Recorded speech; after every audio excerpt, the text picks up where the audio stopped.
आजकल मी टू का कहर किसी सुनामी से कम नहीं, जिसने हमारे जैसे किसी भी बेहद ही शरीफ और संवेदनशील मर्द के बच्चे को, जिसने कभी धोखे से भी स्कूल, कॉलेज या ऑफिस के दिनों में या अपने पास पड़ोस या रास्ते में आते जाते किसी खूबसूरत कमसीन बाला अबला को छू लिया हो या घूर कर देख लिया हो, उनकी नींद हराम कर रखा है। अब तो हमारे जैसे भले लोग बहुत ही अलर्ट हो गए हैं। हम तो अपना वर्तमान और भविष्य दोनों ही सुरक्षित करने का प्रण ले चुके हैं, परंतु इतिहास का क्या करें? वह है कि हमारा पीछा ही नहीं छोड़ रहा है। आलम ये है, रात को कई बार हड़बड़ाकर उठ बैठते हैं, परंतु बगल में खर्राटे भर रही श्रीमती जी को देखकर तसल्ली होती है कि हमारी वह शराफत अभी तक कायम है, जिसके कपोल कल्पित दर्जनों कहानियां सुनाकर उससे 1.5 दशक का साथ निभवा चुके हैं।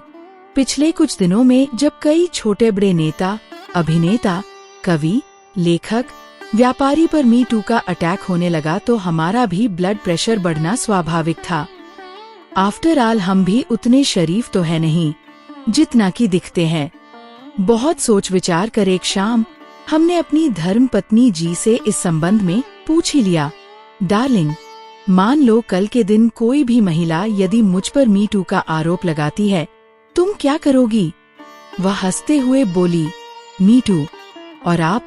शकल देखी है अपनी, लल्लू कहीं के। देखो डार्लिंग, मैं सीरियसली पूछ रहा हूँ। आजकल जैसा माहौल चल रहा है, कोई भी कुछ भी आरोप लगा सकता है। अव्वल तो ऐसा कुछ होगा नहीं, और यदि होगा भी तो मैं हमेशा आपके साथ खड़ी रहूंगी। शादी की है मैंने, आपसे 7 जन्मों का बंधन है हमारा, यूं ही थोड़े न साथ छोड़ दूंगी। उसने आश्वस्त किया। कसम से सीना 56 तो क्या 112 इंच चौड़ा हो गया। सीने से लगा लिया उसे।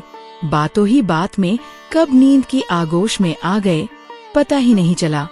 सुबह हमारी खूबसूरत पड़ोसन मिसेस रॉय की मी टू और श्रीमती जी की रोने धोने की आवाज से नींद टूट गई। पहले तो लगा सपना है, पर नहीं, इस बार सच सामने था। हमेशा की तरह खर्राटे भरने वाली हमारी अर्धांगिनी छाती पीट पीट कर हाय में लुट गई, बर्बाद हो गई। मुझे तो पहले ही डाउट था।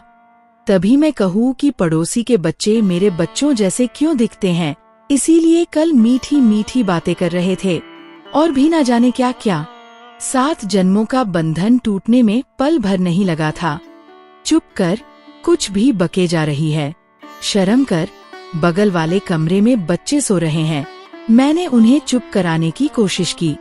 क्यों चुप रहूं मैं? अब तक चुप रही मैं, अब और नहीं। श्रीमती जी उग्र रूप धारण करने लगी थी। मैंने किसी तरह उसे बाथरूम में बंद किया और दरवाजा खोलने का निश्चय किया। इस बार मैं निश्चिंत था, क्योंकि मैंने कभी भी मिसेस रॉय, जो कि कॉलोनी की सबसे खूबसूरत महिलाओं में से एक है, जिनकी खूबसूरती देखकर मेरे जैसे बेहद ही शरीफ और संवेदनशील इंसानों का कलेजा मुंह को आ जाता है, वैसे मैंने उनसे जन्मदिन, नववर्ष, दिवाली, दशहरा, क्रिसमस जैसे तीज त्योहारों पर बधाई और शुभकामनाएं देते समय हाथ मिलाने के अलावा और किसी भी प्रकार से किस्मत नहीं आजमाया था। कारण यह कि मुझे अपनी शकल और औकात दोनों का एहसास है। खैर, मैंने हिम्मत करके दरवाजा खोल दिया। नाइट शूट में उन्हें बदहवास हालत में देखकर मेरा बीपी बढ़ना स्वाभाविक था। दरवाजा खुलते ही उन्होंने कहा, शर्मा जी, हमारा पालतू तोता उड़कर आपकी बालकनी में पहुंच गया है, प्लीज आप उसे ला देंगे क्या? अभी वहाँ से मीठू मीठू की आवाज आ रही है। कहा, क्यों नहीं, अभी लाया। मेरी खुशी का ठिकाना न था। आरोप मुक्त ही नहीं हुआ था।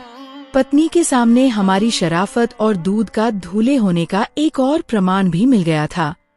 पर इन सबसे ज्यादा खुशी की बात ये थी कि अब तोते को पकड़कर सुबह सुबह मिसेस रॉय की सुकोमल हाथों में सौंपने का स्पर्श सुख भी मिल रहा था। मेरा तो दिन बन गया था।